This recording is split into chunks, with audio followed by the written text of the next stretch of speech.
하나님께서 원하시는 이 땅에서 이루어져야 하는 여러 가지 것들 중에 공의라는 게 있습니다. 공의라는 것은 치우치지 않은 정의입니다. 정의는 옳은 것이지만 항상 옳지는 않습니다. 정의는 상대적인 개념입니다.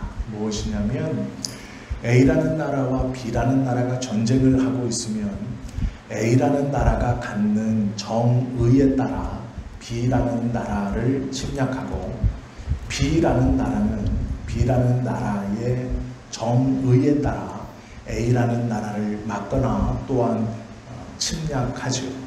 무슨 이야기냐면 A라는 나라의 군대는 그 나라의 정의를 쫓아 B라는 나라의 군인들을 죽이려 하고 B라는 나라의 군인들은 그 나라의 정의를 쫓아 그리고 또 그것을 바로 세우고자 A라는 나라의 군인들을 죽이려고 합니다. 정의라는 것은 옳은 것이죠. 그리고 그 정의를 세우는 것은 매우 중요합니다. 그런데 이 정의는 내가 어느 편에 속해 있는가에 따라서 달라질 수 있고 내가 어떤 환경에 들어가 있는가에 따라서 달라질 수 있습니다. 공의는 조금 더 넓고 큰 상위의 개념입니다. 공의라는 것은 환경과 여건에 따라 흔들리는 것도 아니고 이 공의라는 것은 기준이 하나님이시기 때문에 나의 어떠함으로 인하여 바뀌거나 타협될 수 없는 것입니다. 하나님께서 이 땅에 펼치고 또한 이 땅에서 꼭 이루시고자 하는 것은 환경과 여건에 따라 바뀌는 정의가 아닙니다. 네 편과 내 편에 있을 때마다 달라지는 정의가 아닙니다. 사람의 기준에 따라 바뀌는 옳고 그름인 정의가 아닌 하나님의 기준에서 하나님께서 원하시는 공의가 바로 서기를 원하시고 계신다라는 것이죠. 공의가 실종되면 세상은 불의가 판을 칩니다. 이 불의가 판을 치게 되는 이유는 각자의 정의가 다르기 때문입니다. 내가 먹고 살기 위해서 어쩔 수 없습니다. 내 가족을 지키기 위해서 어쩔 수 없습니다. 나의 것을 지키기 위해서 어쩔 수 없습니다. 그 정의로 인해서 그 정의를 지키고자 불의가 상대적으로 강한 사람보다 약한 사람에게 일어납니다. 그래서 이 땅에 정의가 바로 세워질수록 반대편에 약한 자에게는 불의가 함께 일어나게 된다는 것이죠. 정의를 세우려고 하면 세울수록 우리의 기준에서의 불의가 또한 함께 섭니다. 하나님께서 공의라고 말씀하시는 것은 그 모든 것들을 뛰어넘어 하나님의 정의와 하나님의 기준으로 일어서는 올바름을 말씀합니다. 하나님께서 원하시는 공의, 그것이 바로 서면 억울함이 없어집니다. 사람이 원하는 정의가 바로 서면 반대편에 있는 사람에게는 억울함이 생깁니다. 하나님의 공의가 바로 설 때 억울함이 사라지고 사람의 정의가 서면 설수록 반대편에 있는 사람들은 억울한 일을 당하게 됩니다. 오늘 본문의 말씀을 가만히 보면 우리가 하나님을 믿는 사람으로 살아가야 하는 두 가지의 자세가 등장합니다. 하나는 다윗이라는 우리가 너무도 잘 아는 이스라엘의 두 번째 왕의 모습이고, 또 하나는 이름이 기록되어져 있는 조금 이따 우리가 함께 보실 한 여인의 모습입니다. 이 두 가지 모습이 믿는 자로서 이 땅을 살아갈 때 하나님의 공의를 어떻게 세울 수 있는가에 대해서 우리에게 보여주고 있습니다.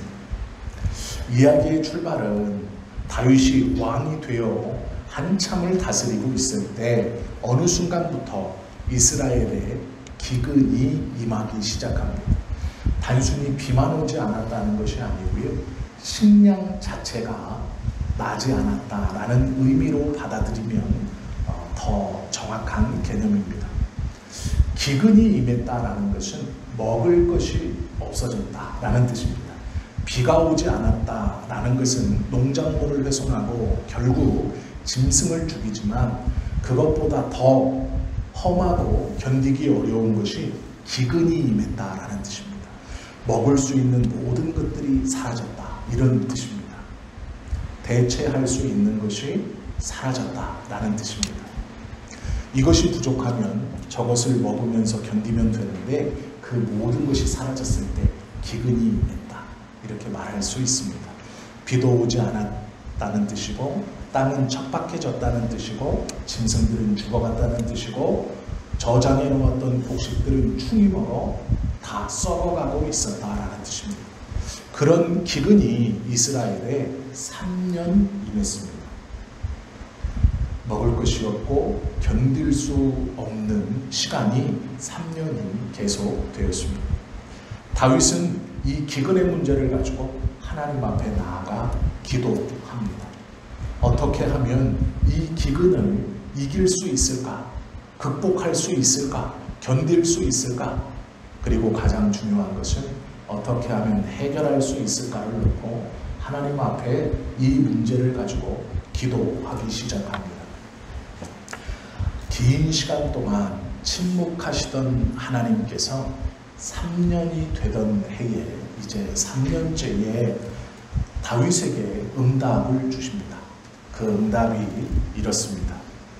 기근이 임하는 이유는 사울과 그의 집안이 기브온 족속에게 기브온 사람들의 피를 흘리게 한 이유다 라고 이유를 알려주십니다.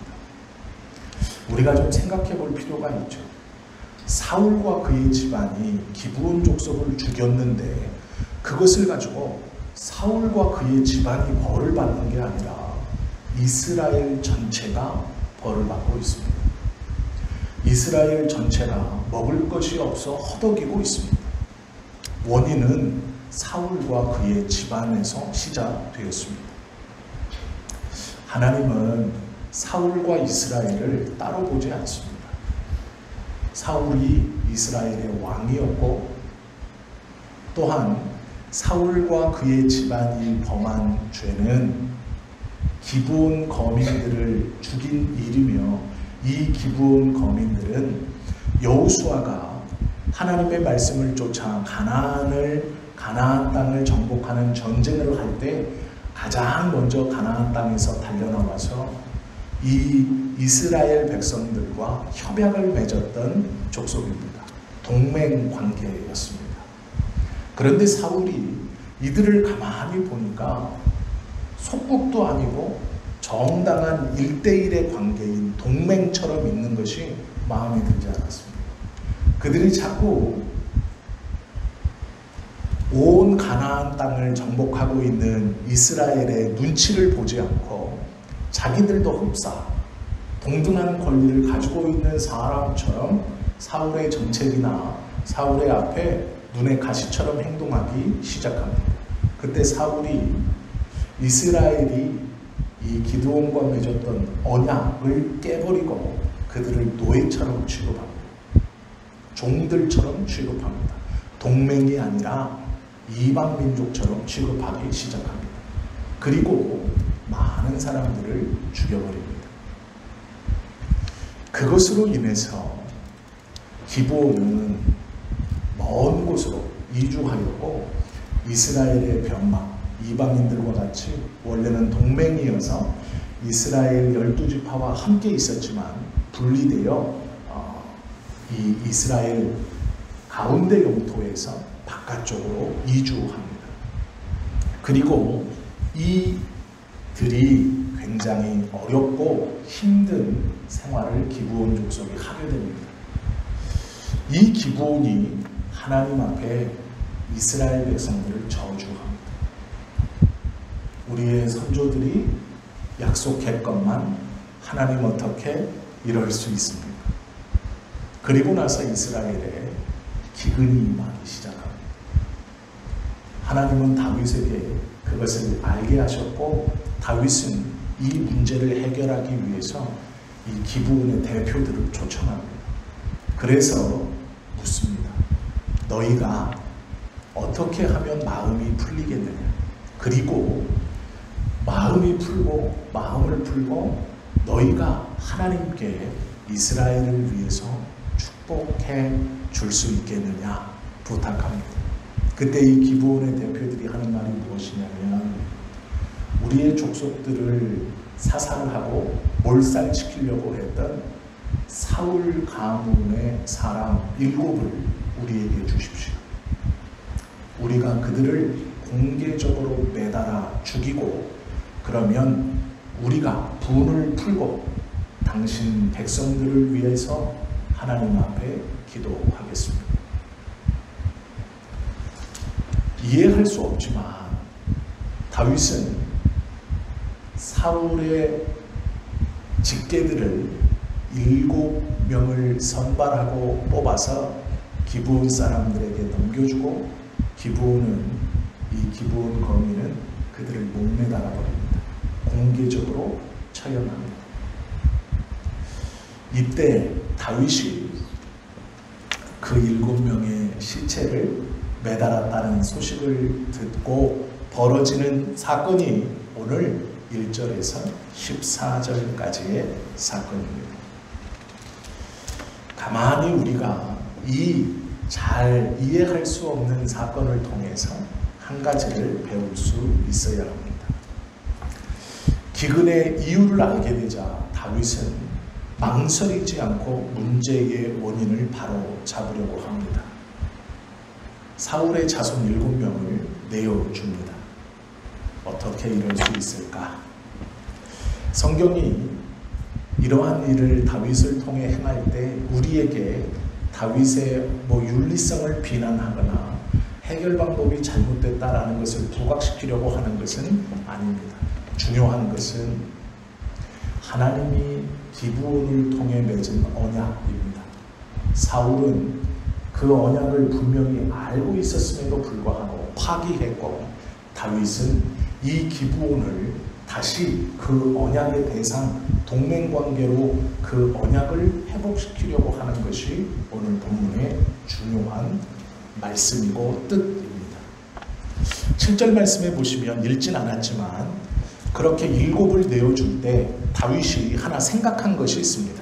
그러나 다윗과 사울의 아들 요나단 사이에서 서로 여호와를 두고 맹세한 것이 있으므로 왕이 사울의 손자 요나단의 아들 무비보셋을 아끼고 라고 말합니다. 이 무비보셋은 사울의 아들이었던 요나단 그리고 그 요나단의 아들입니다. 그러기에 사울 가문의 적개이고 적통입니다. 그러기에 만약 사울 가문의 어떠한 일을 해결할 때 이 무비보셋이 빠진다는 것은 있을 수 없는 일입니다. 원래는 7명 중에 이 무비보셋이 제일 먼저 들어갔어야 합니다.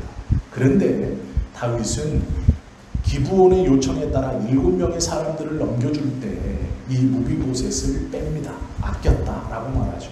그 이유는 하나님 앞에서 서로 언약한 것이 있기 때문에 그렇습니다. 기브온에게 7명의 사람을 넘겨주는 이유가 무엇인가? 그것은 하나님이 이스라엘을 통하여 비록 이방 민족이지만 기브온인들과 속국이 아니라 동맹으로 언약을 맺은 것을 회복시키기 위해서 다윗이 하는 겁니다.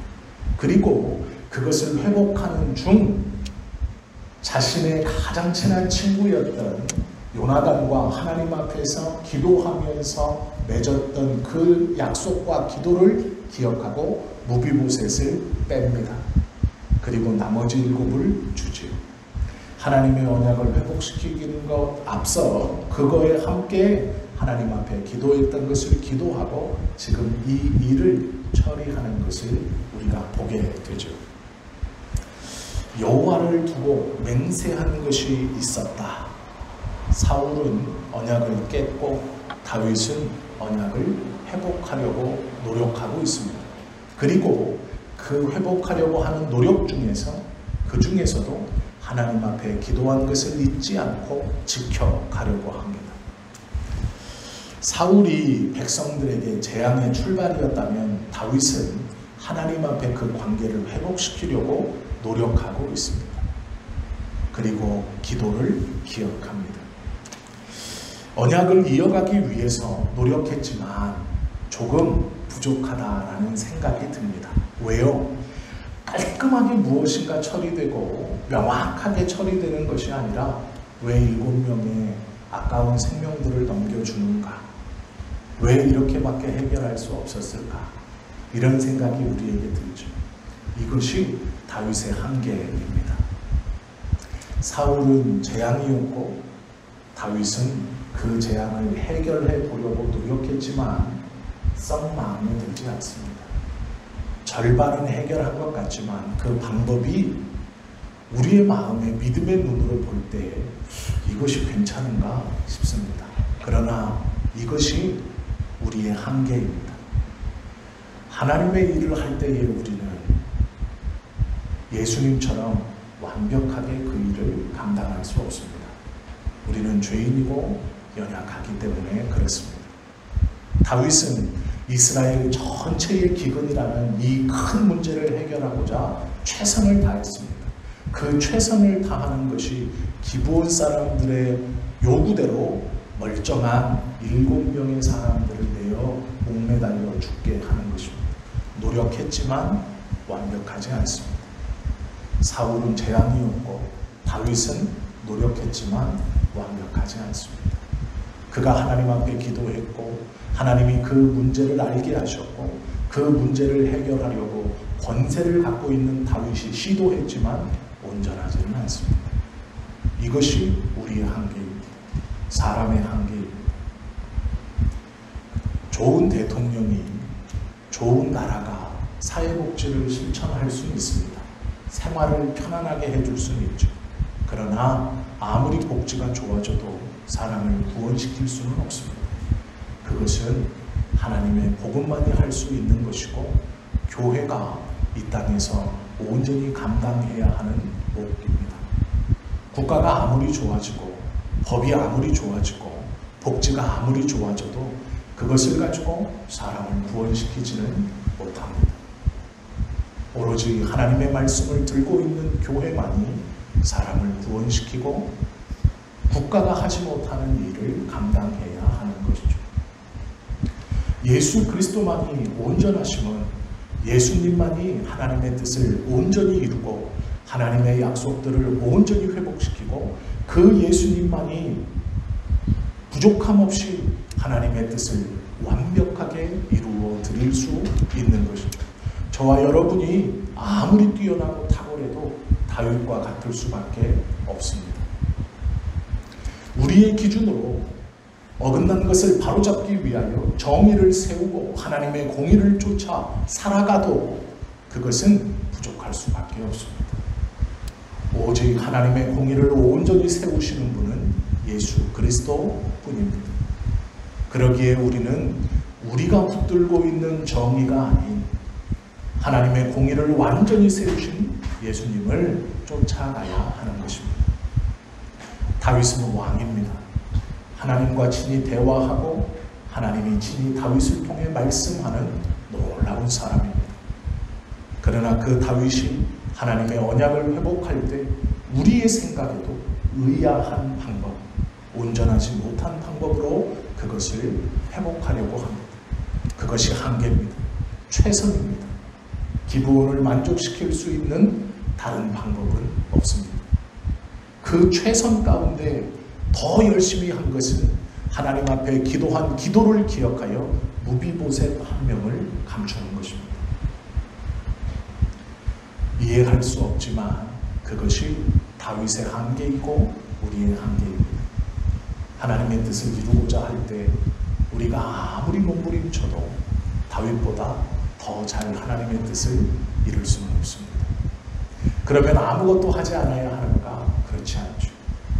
온전히 주님의 뜻을 이루시는 예수 그리스도, 그분의 삶을 쫓고 그분을 인정하고 예수님만이 하나님의 뜻을 온전히 이루셨다는 것을 이루실 수 있다는 것을 인정하고 그 예수님께 맡기고 쫓아가는 것이 우리가 할 수 있는 최선의 공의와 정의를 이루는 길입니다.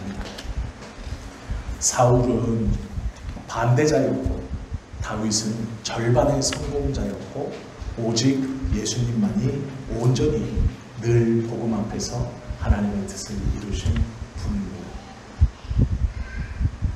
이것을 우리는 꼭 기억해야 합니다.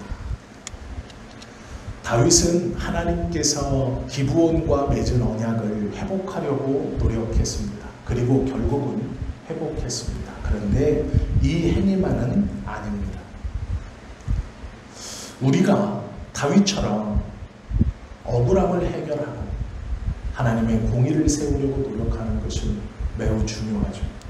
우리의 삶을 통해 우리의 정의를 드러내는 것이 아니라 하나님의 공의, 내 상황과 내 여건과 내 기준의 정의를 드러내는 것이 아니라 하나님께서 성경을 통해 말씀해 주시는 그 하나님의 공의를 쫓아 살아가는 삶, 그것이 그리스도를 쫓는 삶이고 그 삶을 살면서 불완전한 나의 힘으로 내 정의를 드러내는 삶이 아니라 온전하신 그리스도를 쫓아 그리스도만을 의지하며 하나님의 공의를 이루려고 노력하는 삶, 그것이 조금 더 온전한 삶이 될 것이고 하나님께서 기뻐하시는 믿음의 삶이 된다라는 것이죠. 정말 중요한 한 사람이 또 있습니다. 오늘 본문에 보시면 다윗이 하나님 앞에 행한 행동은 참으로 귀한 행동입니다.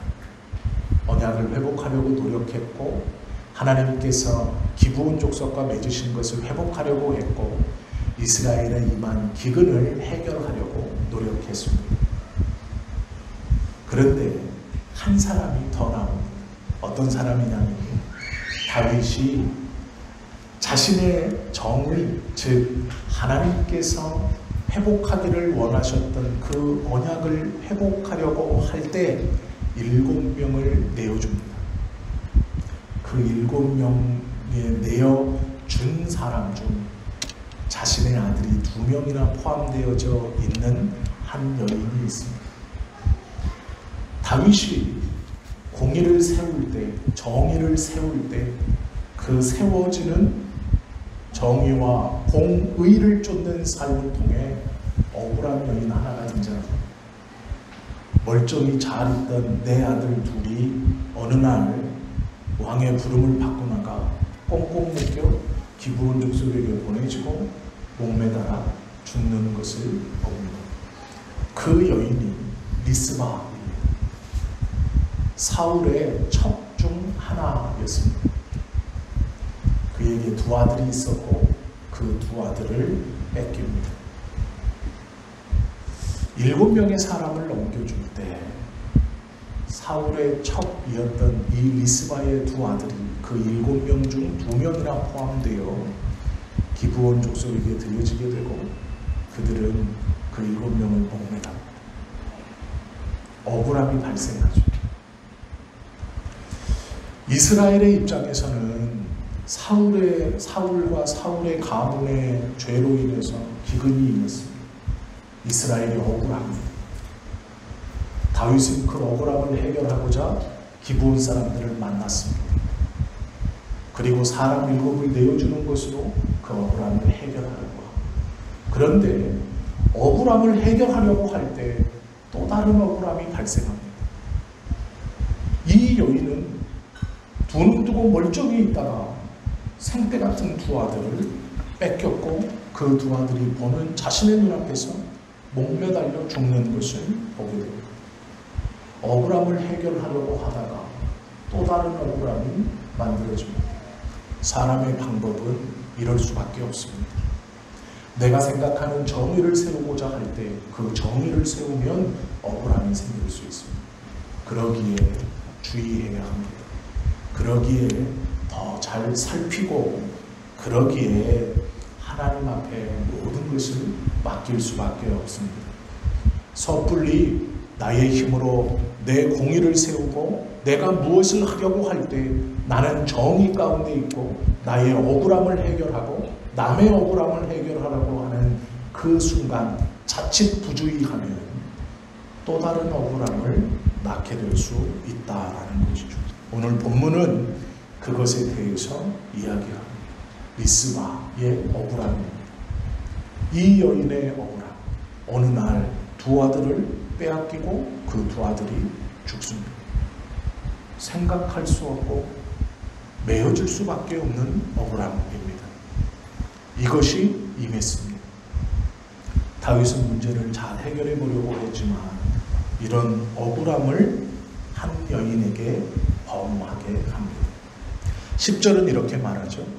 아야의 딸 리스바가 굵은 배를 가져다가 자기를 위하여 바위 위에 펴고 곡식 빼기 시작할 때부터 하늘에서 비가 시체에 쏟아지기까지 그 시체에 낮에는 공중의 새가 앉지 못하게 하고 밤에는 들짐승이 범하지 못하게 한지라. 자신의 두 아들이 목매달려 매어 달리자 어머니가 바위 위에 배의 옷을 펴놓고 그 위에 앉아서 울며 불며 고래고래 소리를 지릅니다. 낮에 새들이 자신의 아들의 시체를 쪼아먹지 못하게 하기 위해서, 밤에 들짐승들이 자신의 아들의 시체를 해하지 못하게 하기 위해서 그 배옷에 앉아 울며 불며 소리를 고래고래 지릅니다. 절규이고 통곡입니다. 왜 안 그렇겠습니까? 뺏긴 것도 억울한데 생때 같은 아들의 시체를 새들이 쪼아먹는 것, 들짐승이 그 살점들을 물고 발라가는 것, 어찌 부모가 견딜 수 있겠습니까? 아무렇지 않을 수 있겠습니다. 이 피가 마르는 억울함이 그녀의 삶에서 벌어집니다. 놀라운 것은 지금 그의 아들들은 사울의 죄로 인하여 그 죄를 덮기 위하여 사울의 핏줄들 가운데 빼앗기고 내어주게 되었다라는 것이죠. 이 여인은요, 저항한 겁니다. 누구에게 저항한 겁니까? 다윗에게 저항한 겁니다. 자신의 아들들이 국가에서 기근을 해결하고자, 또한 왜 빼앗겼냐면 자신의 할아버지, 자신의 남편의 아버지인 사울, 자신의 남편이었던 사울, 그 자신의 남편의 죄악으로 말미암아 자신의 아들들을 빼앗겼습니다. 그런데 얼마나 억울했던지 그 시체 아래에 삼배옷을, 배옷을 펴놓고 그곳에 쪼그리고 앉아 큰 소리로 울며 불며 부르짖습니다. 이것은 다윗에 대한 저항입니다. 억울하다는 표시입니다. 여인이 할 수 있는, 어쩌면 부모가 할 수 있는 몸부림입니다. 아마 주변에서는 이러다가 같이 큰일 날 수도 있다. 다윗의 심기를 건드리면 안 된다. 왕이 명령한 것 아니냐고. 결과적으로 따지면 네 남편이 기브온 사람들을 함부로 죽였기 때문에 그 죄를 받는 것 아니냐고 말했을 것입니다. 왜 안 그랬겠습니까? 나머지 사울의 가족들이 찾아와서 이러다가 우리 다 죽을 수도 있다. 그만하시라. 그만해야 된다고 말렸을 수도 있습니다. 그 일을 행한 다윗은 왕이었고 이 여자는 사울의 정실 부인도 아니고 첫 중 하나였습니다. 그리고 자신의 든든함이 되어줄 두 아들도 이미 죽었습니다. 아무것도 남아있지 않습니다. 이 행위는 계란으로 바위를 치는 행위와도 같습니다. 잘못하면 국가의 정책에 반역한 반역자로 몰릴 수도 있고 왕에게 거절하는 것으로 비칠 수도 있습니다. 그런데 저항합니다. 억울하다라는 것이죠. 다윗은 자신의 어떠함을 공식적으로는 이스라엘의 기근을 해결하려고 했던 그 행위 중에 한 여인이 큰 억울함에 처하고 그 억울함을 표현하며 저항합니다. 이 여인의 상황을 가만히 보면 우리는 신약에서 한 여인을 생각해 볼 수 있게 됩니다. 누가복음 18장에 등장하는 불의한 재판관을 매일 찾아가서 자신의 억울함을 해결해 달라고 하는 여인입니다. 누가복음 18장에 보시면 우리가 다 너무나 잘 알고 있는 것처럼 과부가 등장합니다. 억울한 일을 당했습니다. 해결할 곳이었습니다. 그래서 재판장을 찾아갑니다. 재판장은 큰 사람이고 과부는 아무것도 없는 사람입니다. 자신의 억울함을 풀어달라고 매어달리고 매어달리지만 이 재판장은 거들떠보지도 않습니다. 왜요? 자기가 주목할 만한 어떤 것도 가지고 있지 않은 여인입니다. 이것 또한 마찬가지로 계란으로 바위를 치는 일입니다. 예수님께서 비유로 들은 이 재판관을 끈질기게 찾아가는 이 여인처럼 이 과부가 자식들의 시체 아래에서 큰 소리로 울부짖고 폭우가 내려 들짐승도 새들도 접근하지 못할 때까지 그 아래에서 자신의 억울함을 큰 소리로 표현하고 있습니다. 다윗이 그 소리를 듣고 화들짝 놀랍니다. 어머니가 그렇게 하고 있다는 얘기를 듣고 두 아들을 내어준 이 리스바라는 여인이 그렇게 한다는 이야기를 듣고 다윗이 화들짝 놀랍니다.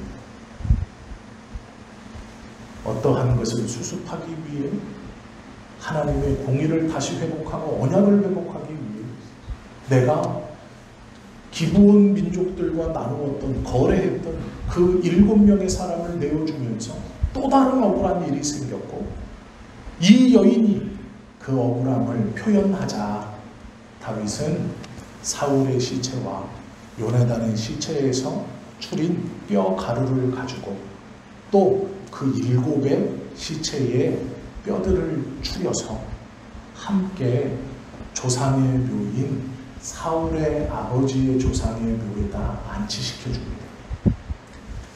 이 행위가 오늘 14절의 말씀이죠. 13절부터 12절부터 보십시오. 다윗이 가서 사울의 뼈와 그의 아들 요나단의 뼈를 길르앗 아베스 사람에게서 가져가니 이는 전에 블레셋 사람들이 사울을 길보아에서 죽여 블레셋 사람들이 벳산 거리에 매단 것을 그들이 가만히 가져온 것이라. 다윗이 그곳에서 사울의 뼈와 그의 아들 요나단의 뼈를 가지고 올라오매 사람들이 그 달려 죽은 자들의 뼈를 거두어다가 사울과 그의 아들 요나단의 뼈와 함께 베냐민 땅 셀라에서 그의 아버지 기스의 묘에 장사하되 모두 왕의 명령을 따라 행한다. 이 여인이 억울하다고 말하자 다윗이 이 여인이 하는 그 모습을 보고 깜짝 놀랍니다. 내가 잘못했구나. 내가 실수했구나. 내가 너무 안이하게 생각했구나. 또 다른 어려움이 벌어졌습니다. 그때 다윗이 사울의 뼈와 그의 자신의 친구였던 요나단의 뼈 그리고 메어 달렸던 7명의 사람들의 시신을 다 가져다가 다시 원래 사울 족속 베냐민 족속의 땅 그리고 사울의 아버지가 묻혀있는 기스의 무덤에 이들은 함께 합장합니다. 이스라엘의 초대왕이었고 베냐민 지파에서 출생한 첫 번째 탄생한 왕이었고 그러나 그들이 이방 땅에 있었습니다. 그들의 뼈가. 그런데 그것을 다 모아서 이 7명의 사람들과 함께 원래 자신의 고향에 있는 그 땅 그리고 조상의 묘에 안치시켜 줍니다. 이것은 뭐냐면 명예를 회복시켜 주었다라는 것입니다. 이런 것이죠. 실록에 우리 조선 왕조로 예를 들면 어떤 왕을 부관 참시해보려다 했습니다. 그래서 그 왕릉이 파헤쳐지고 그 왕을 또다시 나와 부관 참시해버렸습니다. 그리고 왕이었는데 군으로 떨어뜨려버립니다. 얘는 왕의 족보에서 지워버려라. 이렇게 했었다가 다시 그 뼈를 모아서 왕으로 대우해주고 왕의 휘호를 다시 내리고 그의 가문을 왕가로 다시 인정해 주었다라는 뜻과도 같습니다. 조상의 묘실에 다시 뼈를 추려서 모아서 들여보냈다라는 것은 사울의 집안을 회복시켜 주었다라는 의미입니다. 억울함을 해결시켜 주려고 한 것이죠. 모욕을 거두어 명예를 회복시켜 준 것이 그 다시 조상의 묘에 안치시켰다라는 의미입니다. 이때 어떤 일이 벌어지느냐? 14절 마지막 절입니다. 그 후에야 하나님이 그 땅을 위한 기도를 들으시니라. 기근이 해결된 것은 기부를 불러 어떻게 해주랴? 7명, 사울의 후손 중 7명을 데려와라. 그래, 7을 줄게. 그들을 매달고 너희가 이제 마음이 풀렸으니 우리가 다시 하나님의 복을 받도록 기도해줘라. 그렇게 해결된 것이 아닙니다. 그 일로 인하여 억울함을 가졌던 이 여인, 그리고 그 여인의 억울함의 표현으로 사울 가문을 회복시켰을 때, 그들의 명예를 되찾아주고 보호해 주었을 때 하나님이 다윗의 기도를 그때야 들으셨다라고 말합니다. 억울함이 해결된 후에야. 사울의 잘못으로 이스라엘이 기근이 임했고 그 억울함을 해결하는 것뿐만 아니라 이 억울함을 해결하려고 할 때 미스바라는 여인의 억울함, 그것까지 해결한 후에야 하나님이 다윗이 원했던 그 기도, 즉 이스라엘에게 임했던 기근을 해결시켜 주셨다라는 것이죠. 이것은 하나님의 백성인 우리에게 큰 하나님의 뜻과 의미를 전달해 줍니다. 어떻게 하나님 앞에 어떻게 하나님의 뜻을 이루어 드릴 수 있는가? 그런데 하나 더 눈여겨봐야 하고 우리가 깨달아야 할 것이 있습니다. 그것이 무엇입니까? 우리는 다윗처럼 어떤 억울함에 대해서 하나님의 힘을 힘입어 그것을 해결해주는 해결사의 위치에 있는 것보다 이 리스바처럼 어느 날 억울함을 당하고 그 억울함을 풀지 못해서 어떻게 해야 할지 모르는 상황에 더 많이 빠지게 된다는 것이죠. 우리는 다윗처럼 왕의 권위를 가지고 자, 이 문제를 해결하고자 라는 힘보다는 이 리스바처럼 어느 날 닥친 억울함에 어떻게 해야 될지 모를 때가 더 많다라는 것이죠. 그것이 우리의 모습이죠. 우리가 다윗처럼 왕도 아니고 권력도 없고 힘도 없습니다. 하나님의 정의와 공의를 세우는 자리에 있을 때는 정말 가끔입니다. 우리의 행위로 인하여 주님의 공의가 드러날 때는 정말 가끔입니다. 그럴 만한 능력도 힘도 우리는 없죠. 어떤 분은 있을 수도 있습니다. 그러나 대부분은 다 이 리스바 같이 억울한 상황에 처해 있습니다. 어떻게 해야 됩니까? 계란으로 바위를 쳐야죠. 하나님 앞에 나아가 하나님 앞에 절규하는 기도를 드려야죠. 이 억울함은 하나님밖에 해결해 주실 수 없다는 것을 알고 부르짖어야죠. 하나님께 맡겨야죠. 우리가 하나님의 공의를 이루어 드리면 얼마나 좋겠습니까? 그러나 기억해야 합니다. 사람은 아무리 큰 권세를 가지고 하나님의 공의를 이루어 드리려고 해도 반쪽짜리일 뿐입니다. 아니, 사울처럼 방해나 하지 않으면 다행입니다. 하나님의 언약을 깨트리지나 않으면 다행입니다. 하나님의 말씀을 어기지나 않으면 다행입니다. 큰 힘을 가지고라도 하나님의 공의를 세우겠다, 반쪽짜리밖에 안 됩니다. 그리고 정확히 말하면 우리는 다윗처럼 하나님의 공의를 세우는 위치보다 이 리스바처럼 어느 날 당한 억울함 때문에 안절부절하지 못하는 상황에 더 많이 빠집니다. 그때 꼭 기억하십시오. 하나님 앞에 내어달리는 것이 최선입니다. 그거밖에 없습니다. 계란으로 바위를 때리는 것, 그거밖에 없습니다.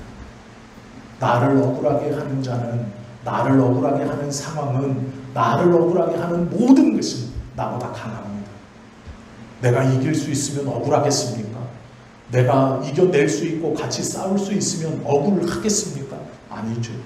억울하다는 것은 할 수 없이 당하는 것입니다. 그때에 오늘 말씀을 꼭 기억하십시오. 이 리스바의 행위를 기억하십시오. 하나님 앞에 매어 달리는 것입니다. 간절히 기도하는 것입니다. 그 하나님께 모든 것을 맡기는 것입니다. 그것이 우리의 억울함을 해결하는 길입니다. 다른 길은 없습니다. 마음을 아무리 갈고 이를 부득부득 갈아도 다윗처럼 힘이 있어도 반쪽짜리밖에 안 됩니다. 오늘 이 이야기를 통해서 우리가 하나님의 공의를 이루는 것이 어떠한 것일까? 우리의 한계가 어느 곳에 있는가? 또 이 상황에 처해 있을 때 리스바처럼 어떻게 해야 하는가? 이것을 우리의 마음에 잊지 않고 품으십시오. 그리고 행동하십시오. 하나님 앞에 기도하십시오. 그럴 때 우리의 정의가 아닌 하나님의 공의로 우리의 억울함을 해결시켜 주실 것입니다. 그것이 하나님의 사람의 삶의 모습입니다.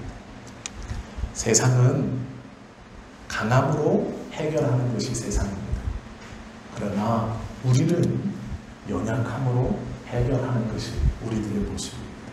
예수님은 십자가에 달리실 때 분명히 말씀하셨습니다. 내가 지금이라도 12영 되는 영을 불러 라고 말씀하십니다. 이들을 다 죽일 수 없을 것 같더냐? 할 수 있습니다. 예수님은 하실 수 있으셨습니다. 그러나 십자가를 지는 것으로 악을 이깁니다. 그것이 우리의 모습입니다. 연약함으로 강함을 이기는 것, 연약함으로 폭정을 이겨가는 것, 연약함으로 억울함을 해결하는 것. 하나님 앞에 기도하는 것은 세상에서 볼 때는 연약한 것입니다. 너무 무책임하지 않습니까? 생각하는 것입니다. 아무것도 하지 않는다는 뜻 아닙니까? 라고 세상은 말할 수 있습니다. 그러나 예수님도 연약함으로 억울함을 이겼고 연약함으로 불의와 맞섰습니다. 우리도 마찬가지입니다. 하나님 앞에 기도하는 것이 연약해 보이나 그것이 방법입니다. 불의를 이기고 억울함을 이기는 방법입니다. 예수님이 그렇게 하셨고 우리들에게 성경은 그렇게 말씀하고 있습니다. 오늘 이 말씀을 꼭 기억하시고 내가 어떻게 그 상황에서 행동해야 하는가, 어떤 마음을 가져야 하는가, 이것을 꼭 기억하시고 그대로 성경의 가르침대로 행동하셔서 연약함으로 죄를 이기고 억울함을 해결하는 저와 여러분 되시기를 예수님의 이름으로 축원합니다. 기도드립니다.